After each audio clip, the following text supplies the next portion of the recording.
Jadi Nabi itu memang unik. Kalau perempuan membuka aurat, itu yang disalahkan sebetulnya tidak hanya perempuannya. Lelaki yang terprovokasi birahi yang haram, perempuannya juga haram. Tapi di situ seninya beragama. Jadi ada Umar itu, sahabat Umar pernah ditanya, kalau Anda ditakdir tidak punya syahwat, sama punya syahwat suka mana? Ya suka punya syahwat tapi tidak maksiat. Kenapa? Kalau saya tidak punya syahwat, misalnya Allah tidak akan bilang gini, ini loh Umar, nggak pernah zina sama batu, sama pohon, sama jembatan gitu. Artinya apa itu? Nggak prestasi. Tidak zina sama sesuatu yang nggak disyahwati itu tidak prestasi. Ya normal namanya tidak zina sama pohon, sama jembatan, sama gunung. Yang hebat kan kita tidak zina sama orang yang mungkin kita seneng. Jadi berkahnya syahwat itu, Pak ini berkah yang ngempet itu jadi wali lah kira-kira gitu.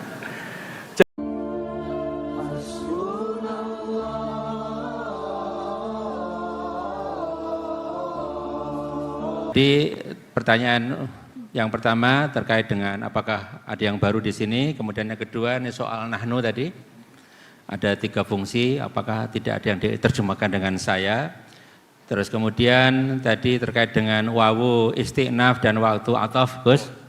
Terus yang kedua terkait, yang ketiga terkait dengan antum dan kum. Ya.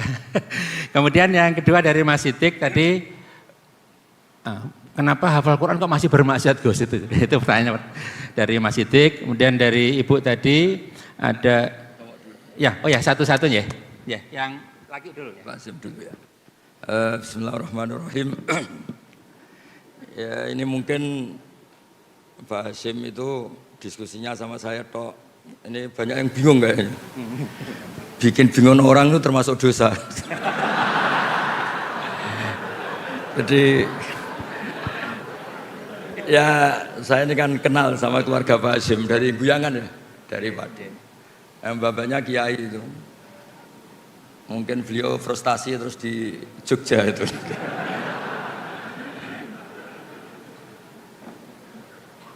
Jadi dulu itu di antara kenapa Abu Hanifah itu jadi wali besar, itu ada hadis la turawi'ul mu'min, jangan bikin orang mukmin itu kaget. Itu kalau Abu Hanifah ketemu orang yang hutang beliau, itu yang sembunyi Abu Hanifah.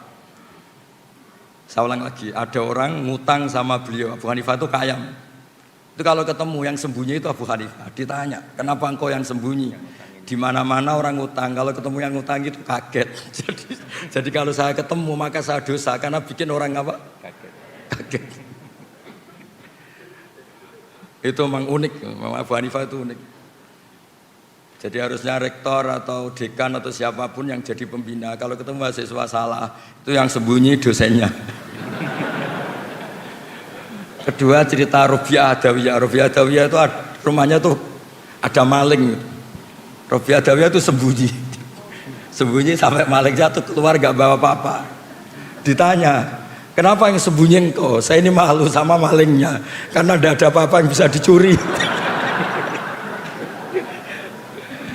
Jadi saya hari ini syukur betul, saya pas agak sakit, agak batuk ngaji. Saya tadi bilang ke istri saya, mungkin ini fase saya jadi kiai sepuh, jadi kalau ngajar sudah sambil batuk-batuk.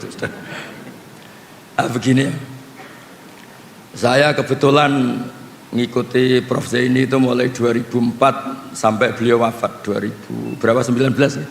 2019. Ini ada Bu Ova putrinya.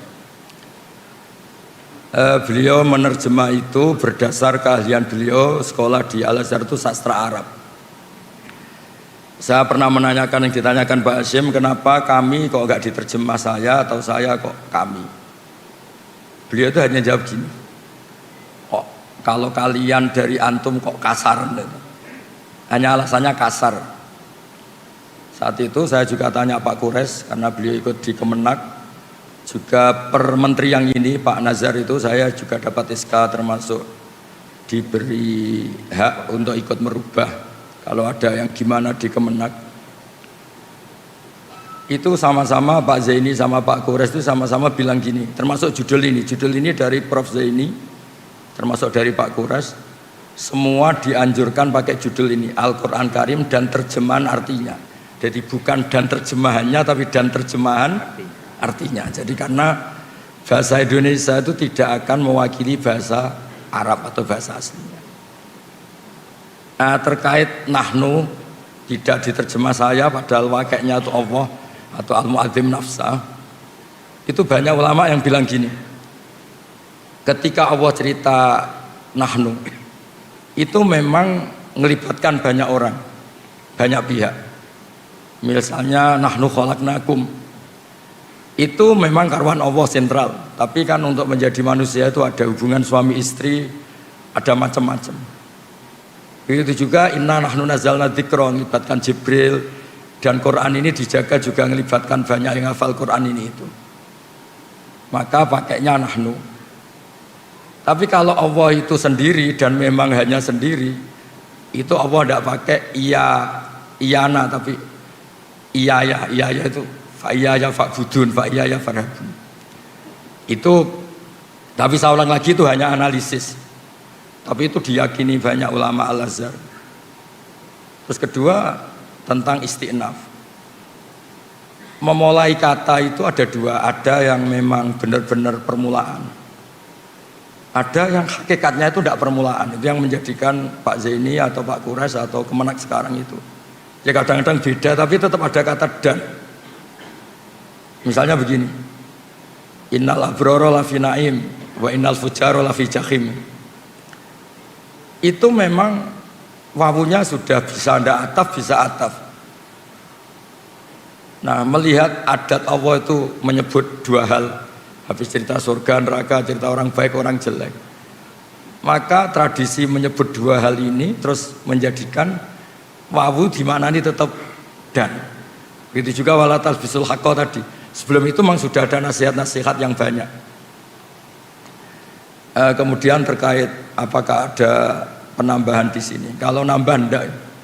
Tapi saya dulu pernah pamit sama Prof Zaini untuk fikihnya itu memang banyak catatan kaki, dan itu era beliau. Era beliau cuma beliau kan sastra, yang disuruh nekuni itu saya. Karena ya ini semoga enggak terjadi. Problem kitab suci itu kan mujmal itu global.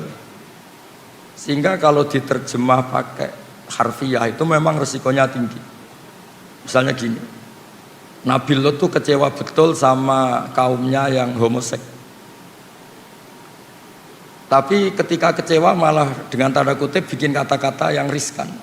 Yaitu beliau ngendikan, haula ibanati hunna darulakum, kamu jangan mendatangkan kepuasan Anda lewat lelaki. Saya ini punya putri banyak yang lebih suci bagi kamu. Tentu menjadi halal itu nunggu dinikah. Tapi beliau hanya ngendikan hunna adharulakum. Begitu juga tentang nikah. Nanti bisa dicek di awal juz 5.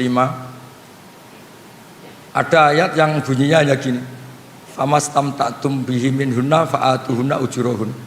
Perempuan itu setelah kamu nikmati, maka yang penting itu kamu kasih ujurohunna. Ujur itu jamannya ujroh. Nanti kan kayak transaksi orang nakal yang sudah dipakai itu bayar. Nah, makanya tadi promosi saya pertama saya bilang mufassir itu latar belakangnya harus ahli fikih supaya tahu kalau ujur di situ artinya mahar. Jadi terjemahnya adalah perempuan yang sudah Anda nikahi. Saya ulang lagi, perempuan yang sudah Anda nikahi dan sudah Anda nikmati, yaitu sudah hubungan suami istri, maka mahar itu baru menjadi wajib. Karena mahar itu wajib itu dua. Satu wajib binafsil akdi, itu nisul mahri. Dua wajib karena jima, karena hubungan suami istri. Jadi mahar menjadi wajib 100% itu nunggu famastamta'tum bihi, sudah dinikmati. Nah, hal seperti ini kalau diterjemah letterlek itu bisa kayak nyuwun sewu nikah mut'ah, nikah yang pakai waktu, yang hanya nikmati terus bayar. Nah, di sini dibutuhkan kepedulian para pakar tafsir, terutama yang nulis. Untuk ini jelas di sini tak ditulis oleh Pak Zaini, saat itu saya juga usul istri-istri Anda yang sudah Anda gauli, maka kasihkan maharnya, bukan ujur gimana apa? Ujrah. Jadi makanya kan disepakati ulama kalau mengkaji Quran itu hadisnya harus bagus, fikihnya harus bagus, karena konstruksinya tadi. Contoh terakhir, fa'inama tuwallu fathamma wajhuh. Kamu menghadap kemana saja, itu di sana ada ridho Allah. Itu kan kesannya kayak ada harus madhab kiblat, madhab Ka'bah. Padahal itu enggak, itu bahasa emosi, bahasa emosi. Allah itu tersinggung ketika orang Yahudi itu ngatur-ngatur di agama. Maunya apa sih Muhammad itu kemarin sudah baik-baik madhab Baitul Maqdis. Kenapa sekarang dipindah ke Ka'bah? Terus Allah marah bilang, arah itu milik saya, terserah saya mau ke timur ke barat terserah saya. Jadi terserah saya itu dalam konteks saya ini punya otoritas penuh untuk menentukan kiblat. Bukan berarti Allah membolehkan kita sholat semaunya.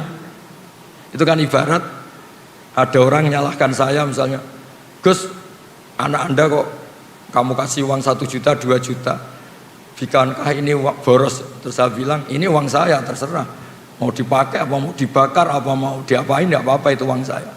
Kata dibakar itu mau mengungkapkan kemarahan, tapi bukan berarti bakar uang itu halal. Sama fa'inama tuwallu fathamma wajhuh, itu Allah sedang marah terhadap gugatannya orang Yahudi. Nah, bukti kalau Allah marah, mereka diredaksikan sayaqulus sufaha, apa? Sayaqulus sufaha. Nah, ya kira-kira gitu dan seterusnya, Mas. Jadi hafal Al-Quran masih bermaksiat. Ini sidik, ini kriminal itu tanyanya.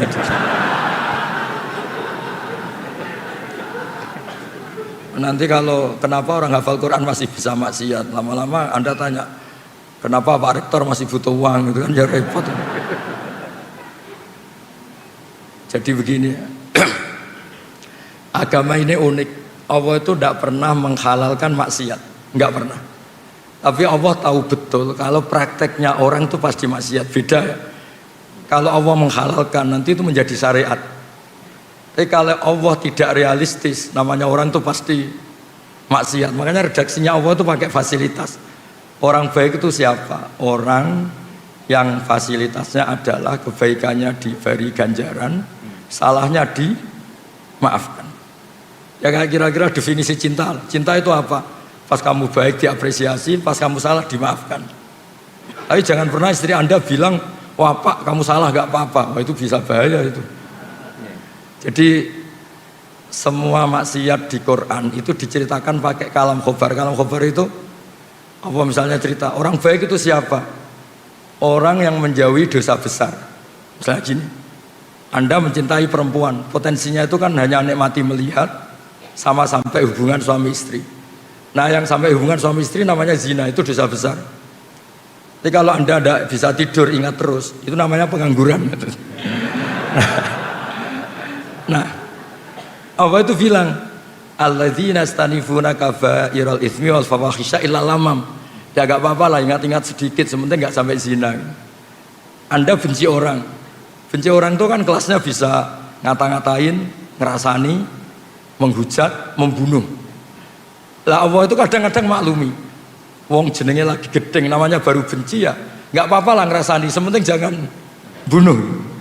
Nah, sehingga ya kayak gitu, misalnya ada orang kecelakaan nabrak sampai mati, mesti kita bilang, "Mbok jangan nabrak sampai mati, nyerempet kan bisa." Gitu. Tapi bukan berarti nyerempet itu dihalalkan, bukan. Tapi kalau bandingannya nabrak mati itu, mbok nyerempet tok wae lah ben ra mati gitu. Ben gak mati sakit gitu. Jadi agama ini dari awal memang tadi saya bilang, ini agamanya manusia. Makanya ketika Allah cerita orang baik itu apa? Alladzina yastanifuna kabairal itsmi wal fawahish illa lamam. Orang yang menjauhi dosa besar tapi prakteknya tetap melakukan kesalahan-kesalahan apa? Kecil. Dan itu nggak bisa dihindari. Tapi saya ulang lagi, agama nggak boleh bilang kalau itu halal, karena nanti bahaya menghalalkan yang haram. Tapi jangan dinafikan, karena kalau dinafikan itu menjadi tidak realistis. Sama lagi, kalau dinafikan itu menjadi enggak. Makanya tadi Mas Sidik itu kriminal betul itu tanyanya itu. Lama-lama tanya, kenapa banyak kiai yang masih dosa, kenapa banyak hafid yang wayang. Ya repot kalau gitu. Dosa itu bisa dimulai dari tidak maksiat, dosa itu ada yang tarkul wajib. Jadi Anda di masjid iktikaf, saat itu istri Anda melahirkan butuh pertolongan Anda, dan Anda tidak ada di sisinya hanya karena iktikaf, itu agama bilang itu haram. Karena meninggalkan wajib, yaitu ngerawat apa? Istri demi iktikaf yang apa? Sunnah. Jadi bisa saja yang di sini itu sekarang haram, ya bisa saja. Ternyata di sana banyak kewajiban, ditinggal apa? Di sini.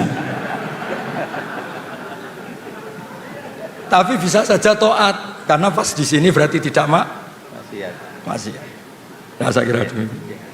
Ini yang dari ibu-ibu, Bu. Yang pertama ini Gus, komentar lagi terhadap sesuatu yang tidak wajib jangan diwajibkan. Termasuk tadi jangan mengharamkan yang rokok contohnya tuh. Kemudian terakhirnya sudut pandang Rasulullah terhadap yang tidak menutup aurat. Enggak gitu lebih wah. Ya. Kenapa nyalain perempuan? Di dua perspektif tadi Gus, dua sudut pandang. Rasulullah kira-kira yang mana Gus kira-kira? Begini. Jadi saya pernah cerita, mungkin di sini mungkin pernah cerita. Saya itu punya tamu, kebetulan teman-temannya bapak. 2 orang sudah sepuh. Pas rame-ramenya MUI dulu fatwa rokok itu apa haram itu. 2 kiai ini sepuh dan saya cium tangan karena sepuh. Gus, saya ini mau tanya, kalau Anda jawab haram tak lawan, kalau jawab halal saya setuju. Karena temannya bapak, dia cerita, saya ini kiai kampung Gus, hiburan saya itu kalau habis isya agak pulang, rokok-rokokan di masjid sama kelompok kiai-kiai yang nganggur itu, ya sambil rokokan. Karena kalau pulangnya terlalu awal tuh ngadepi istri yang belum jinak katanya. Karena kalau sudah jam 11, 12 kan sudah islami katanya. Ini kisah nyata ini. Terus kenapa jenengan ingin rokok itu halal? Itu yang saya kaget tuh jawaban ini. Loh, saya ini kan kiai Gus. Hiburan saya kan nggak mungkin seperti anak-anak lihat dangdutan, saweran. Saya ini kan kiai, kan nggak pantas. Hiburannya saya hanya rokokan. Kok masih diharamkan MUI, maunya apa? Jadi dia itu, saya ini kiai. Kalau nggak kiai kan enak, bisa lihat dangdutan, saweran, lihat biskop. Saya ini kan kiai, kan nggak pantas. Jadi hiburan saya hanya rokokan sambil nyesali nasib. Masa iya haram gitu? Gempon bah, untuk jenengan halal. Woyo.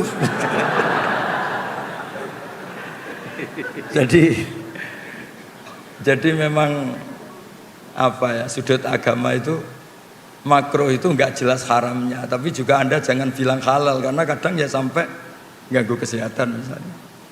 Tapi juga kan bilang haram karena takutnya tadi ada orang-orang tertentu yang untuk melawan nafsunya, melawan mungkin dia agak hiper, itu dengan melupakan dirinya dengan cara seperti itu. Makanya di Ihya itu ada bab suatu saat akhir zaman itu ibadah terbaik itu tidur. Kenapa?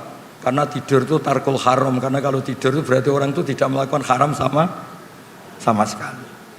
Tapi kan bisa digugat juga, tidur itu artinya meninggalkan kewajiban.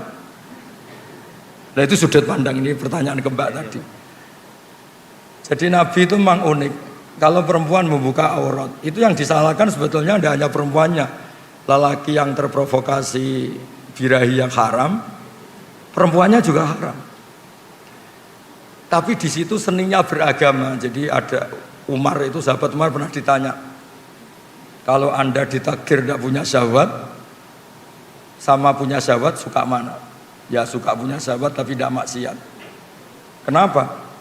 Kalau saya tidak punya syahwat, misalnya Allah tidak akan bilang gini, ini loh Umar nggak pernah zina sama batu, sama pohon, sama jembatan gitu. Artinya itu nggak prestasi. Tidak zina sama sesuatu yang nggak disyahwati itu tidak prestasi. Ya normal namanya tidak zina sama pohon, sama jembatan, sama gunung. Yang hebat kan kita tidak zina sama orang yang mungkin kita seneng.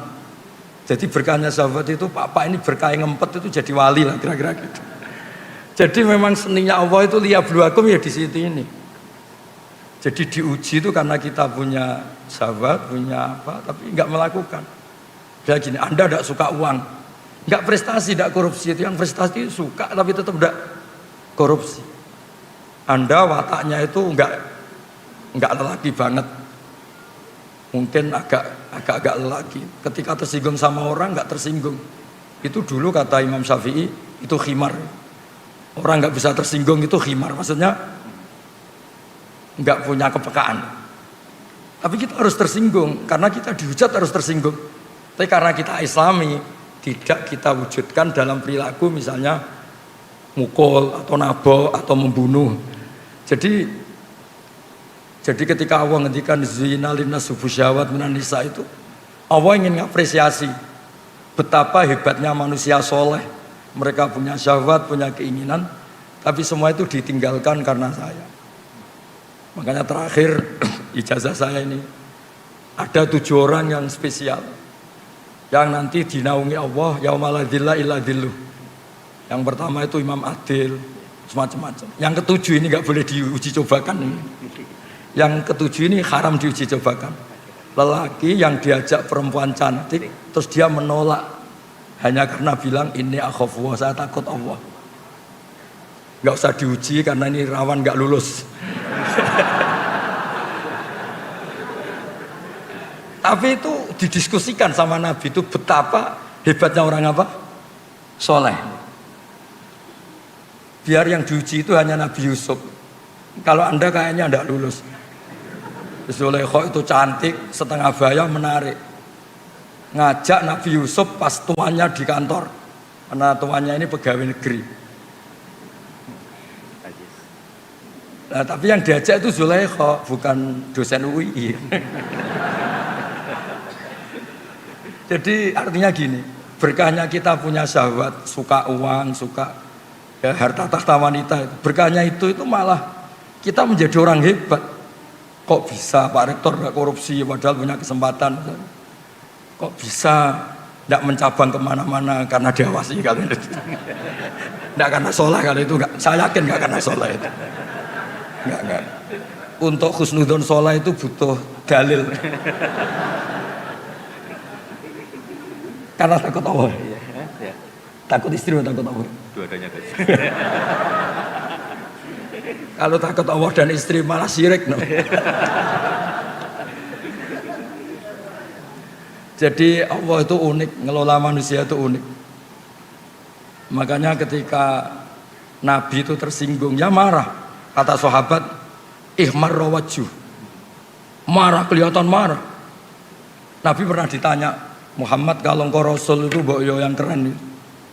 Bisa menghidupkan orang mati kayak Isa, punya tongkat sakti kayak Musa. Nabi itu ikhmar rawajjuh, mau tersinggung, mau marah. Terus akhirnya Nabi Muhammad itu ingat, laqad udhiya Musa bi aktsara min dzalik fasabar. Musa itu pernah tersakiti oleh seperti ini dan Musa itu sabar. Padahal Musa itu kelasmen nabinya di bawah saya. Musa saya bisa sabar, apalagi saya. Jadi Nabi Musa juga pernah digugat. Musa, kamu itu bilang utusannya Allah. Coba Allah itu pertontonan ke kita, arina wajarotan. Kemudian nanti Allah tak tanya, apa betul Anda ngutus Musa? Jadi Nabi dulu itu ya repot. Tapi ya tadi memang itu ujian. Ya jadi di antara kebaikan agama ini kita dikasih syahwat, dikasih suka uang, suka tahta. Tapi kita bisa lulus. Tapi gak usah dicoba tadi, gak usah dicoba. Karena kalau dicoba itu riskan. Jadi yang nomor 7 tadi itu warojulun da'atu imro'atun da'atu mansibin wa jamalin faqala inni akhafwa.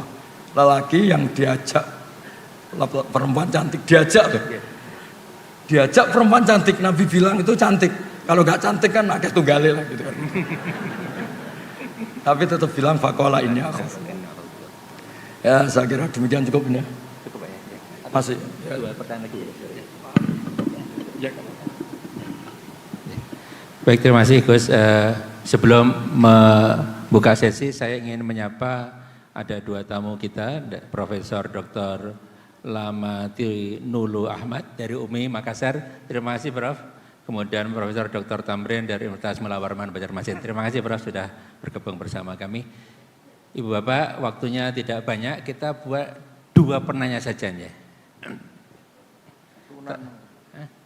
tampaknya sana satu, yang ya sana satu. Kemudian dari perempuan ini Pasilo itu.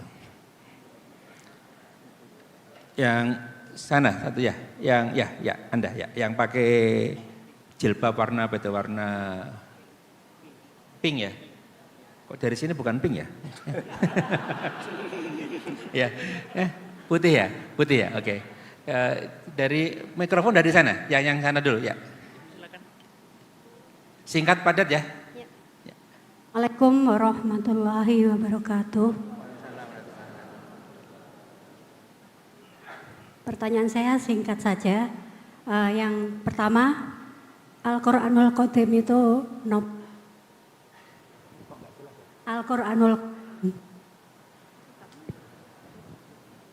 Al-Quranul Qadim. Yang kedua, selama ini kita meyakini bahwa Islam itu adalah agama yang paling sempurna dan Al-Quran itu adalah wahyu yang diberikan Allah kepada Rasul yang terakhir. Pertanyaan saya, apakah setelah Al-Quran itu Allah masih memberikan wahyunya pada kita umat manusia ini? Kemudian yang ketiga, Gak jadi singkat ternyata. ya singkat saja, Allah itu disifatkan wal awalu wal akhiru wal zahiru wal batinu. Pertanyaan saya, Allah itu di mana? Itu saja. Sampun. Oh di mana? Oke. Ya, oke. Baik, ini pertanyaan kalam ini. Baik, kita catat. Kemudian yang tadi ya, yang pakai jaket warna apa itu? Krem ya. Mau dibantu panitia?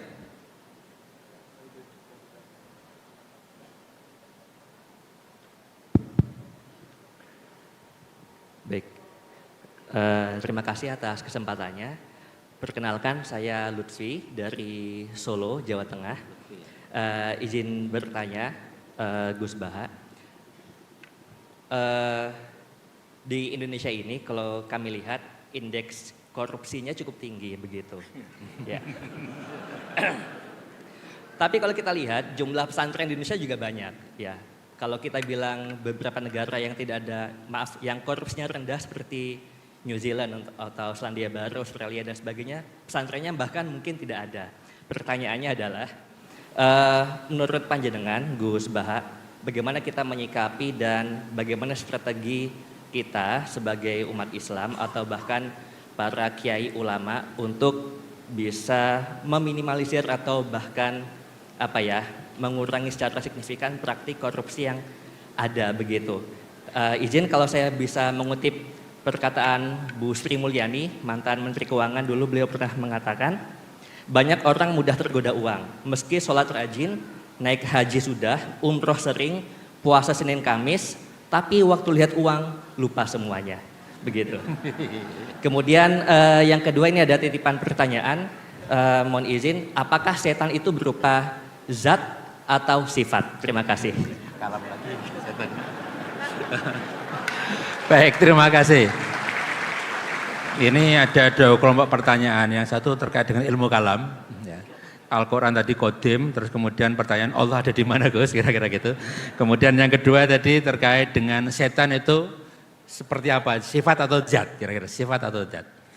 Baik, kemudian yang kedua ini terkait dengan pertanyaan, kok sudah sering haji, sering umroh, puasa, kemarin kok tetap korupsinya tinggi Gus, kira-kira gimana Gus? Ya. Nah, ini yang ngawur ini pertanyaannya ini. Begini ya, tak pikir Pak Lutfi gubernur. Begini, jadi di antara yang ditakutkan Rasulullah itu nanti, ini mbaknya siapa namanya tadi? Mbak itu enggak agak sudah. Mbak ya, enggak nyebut nama tadi. Silakan. Ya. Jadi gini ya, manusia itu punya jiwa ingin tahu. Ingin tahu itu bisa liar. Ada beberapa orang yang bilang Saya ini tidak akan menyembah Allah karena saya tidak tahu, tidak kenal. Macam-macam lah yang jurusan filsafat itu. Jadi zaman itu Nabi sudah ngendikan nanti setan itu selalu menggoda manusia. Pertama bikin mukadimah yang baik. Ini bumi diciptakan Allah, ini langit diciptakan Allah. Lalu Allah sendiri asal usulnya gimana? Terus kata Nabi, jika kamu pada titik itu, maka hentikan. Nah, menghentikan itu manusia itu mudah sekali. Makanya saya pernah bilang, saya mungkin saat melihat sinetron apa saja, tentang Joko Tingkir ya boleh, tentang Mak Lampir ya boleh, yang penting itu manusia lah. Itu mungkin pas dekat-dekatnya saya dengan Allah karena itu melawan diskusi dengan setan. Jadi banyak peristiwa sahabat itu tanya Allah itu di mana. Sama Nabi itu disuruh, kira-kira disuruh makan, disuruh apalah, yang penting mengalihkan diskusi itu. Nah caranya gimana? Caranya adalah kita yakin sistem tubuh kita ini profan, sistem tubuh kita ini seperti ini, punya keterbatasan. Jadi dari awal kita harus yakin sistem yang serba terbatas ini nggak mungkin bisa melihat zat yang tidak terbatas. Makanya Quran sendiri memberi penjelasan la tudrikul absar wa huwa yudrikul absar. Nah, jadi itu termasuk yang dikhawatirkan Nabi, yang semoga bukan contohnya sekarang muncul di diskusi ini. Nah, soal kalam wa qadim itu juga sama, kasusnya sama. Dulu ada mihnah, ada tragedi sejarah terburuk. Ada seorang khalifah namanya Ma'mun memaksa orang berpikir kalau kalam wa itu tidak qadim. Alasannya dia, ini agak serius diskusi ini, tapi enggak apa-apa. Insya Allah ilmu saya cukup. Ini bukan karena sombong, memang cukup. Terus ditanya, dia berargumentasi, Quran itu ada tabat yada Abi Lahab. Abu Lahab itu hadis. Mendiskusikan yang hadis pasti Qurannya juga hadis. Karena dia seorang khalifah, seorang raja memaksakan yang tidak punya pendapat yang sama di penjara. Termasuk Imam Syafi'i, Imam Ahmad. Tapi sebelum di penjara Imam Syafi'i lari ke Mesir, Imam Ahmad ketangkep terus di penjara. Ahmad bin Hanbal. Ketika di penjara, Imam Ahmad minta diskusi terbuka disaksikan banyak orang dengan tokoh Mu'tazilah. Diturutin, ada tokoh Mu'tazilah terbaik, terus diskusi disaksikan banyak orang. Nah ini yang mungkin kita salah. Kita kalau menafsirkan kalam itu kan firman Allah atau perkataan Allah atau ucapan Allah atau sabda. Setelah ketemu banyak orang, Imam Ahmad tanya, ketika dulu itu Allah sudah tahu enggak kalau akan menciptakan makhluk yang bernama Abu Lahab?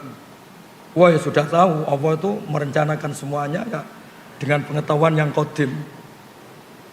Termasuk Allah tahu sebelum menciptakan suatu saat Baha ini disuruh Pak Fathul Wahid ngisi pengajian meskipun Pak sakit. Saya enggak tahu secara fikih itu haram apa halal, enggak tahu. Kayaknya haram. Nah,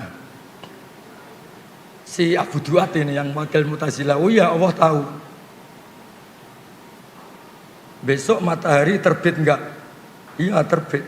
Dari timur, iya dari timur. Anda tahu? Ya tahu. Terus Anda ngomong sekarang ya, satatlu syamsu ghadan, besok matahari akan terbit. Terus kalam Anda dengan peristiwanya dulu mana? Ya dulu kalamnya ketimbang peristiwanya. Nah, artinya apa? Gak ada korelasi antara Allah cerita Abu Lahab kemudian Quran itu hadis. Karena sebelum kejadian yang terjadi, Allah itu sudah melihat bi ilmin qadim dengan ilmunya yang dulu. Ya kayak Pak Fathul Wahid kan sekarang tahu kalau jadi rektornya tinggal berapa hari? Sekarang? Ya, Minggu lagi. seminggu lagi. Padahal belum terjadi. Berarti apa? Peristiwa sama pengetahuan dulu mana? Sama pengetahuan. Nah, wa kalamuhu ilmuhu. Kalamnya Allah adalah ilmunya Allah. Nah dulu Khalifah Ma'mun itu hanya terprovokasi. Quran itu diskusi tentang Abu Lahab, tentang perang Uhud, tentang si A si B, itu hadis. Berarti yang mendiskusikan juga hadis. Nah Khalifah ini kan nggak pernah baca banyak ilmu kalam. Makanya kata Imam Ahmad, yang membentuk pikiran kamu seperti ini siapa? Suruh ketemu saya, besok diskusi terbuka. Setelah diskusi itu ya keok, si wakil dari Mu'tazilah itu keok.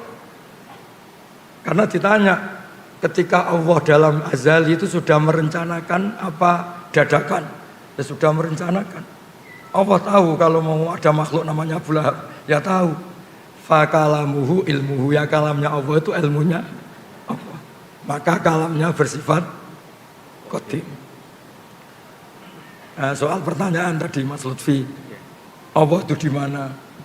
Kalau Anda ingin nyari ya tak tunjukkan alamatnya. Kalau Anda tanya untuk mempersulit narasumber namanya muta'anid, itu bisa dipenjara. Nah, begini ya. Nabi itu unik. Ada pertanyaan yang dijawab karena itu dianggap baik secara rasa. Baik secara rasa. Sehingga ada seorang perempuan tanya, "Ya Rasulullah, aina Allah? Allah itu di mana?" Nabi tanya, dijawab fis sama. Begitu juga kebalikannya, kalau ada orang tanya, dijawab fis sama. Allah itu di langit di atas, di langit itu di atas.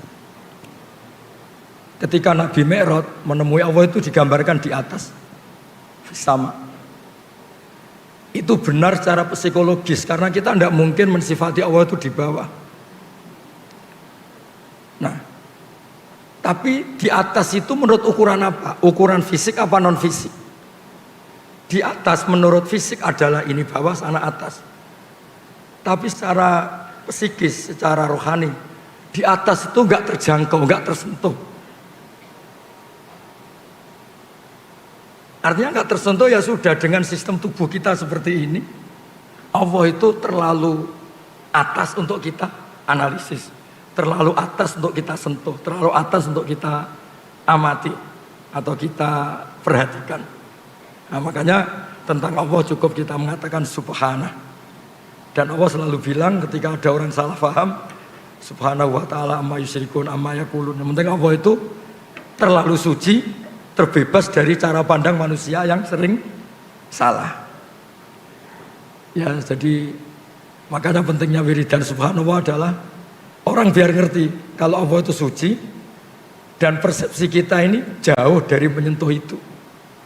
Jadi ini pertanyaan yang nggak perlu dijawab, cukup divonis itu kriminal itu aja. Karena memang itu karena itu memang termasuk provokasi setan. Jadi di antara itu betul ada hadis sahih itu. Nanti umatku itu digoda setan lewat pertanyaan yang mukadimahnya itu benar. Hadil ardo khalaqu Allah, ini bumi diciptakan Allah, ini makhluk diciptakan Allah. Lalu Allah sendiri asal usulnya gimana? Jika Anda terus mencari, maka ini sesuai kehendak setan, sesuai keinginan apa? Setan. Tapi kalau Anda berhenti, kamu tinggal makan, kamu tinggal jagongan, kongkoy-kongkoy, ini setannya bisa setruk. Maka saya mohon semua teman-teman yang sedang kongkoy-kongkoy, itu artinya sedang mensetrukkan apa? Setan. Karena Anda digoda dengan pertanyaan-pertanyaan yang bisa gawat, itu bisa masalah. Ya, saya kira demikian. Assalamualaikum warahmatullahi wabarakatuh. Waalaikumsalam warahmatullahi wabarakatuh. Terima kasih Gus Bah, terima kasih semuanya, para muhibbin, para tamu undangan yang sudah berkenan rawuh di acara hari ini. Kita sudah ngaji 1,5 jam, 2 SKS penuh. Nah, insya Allah kita akan berjumpa lagi di kesempatan yang lain. Mari kita bersyukur dengan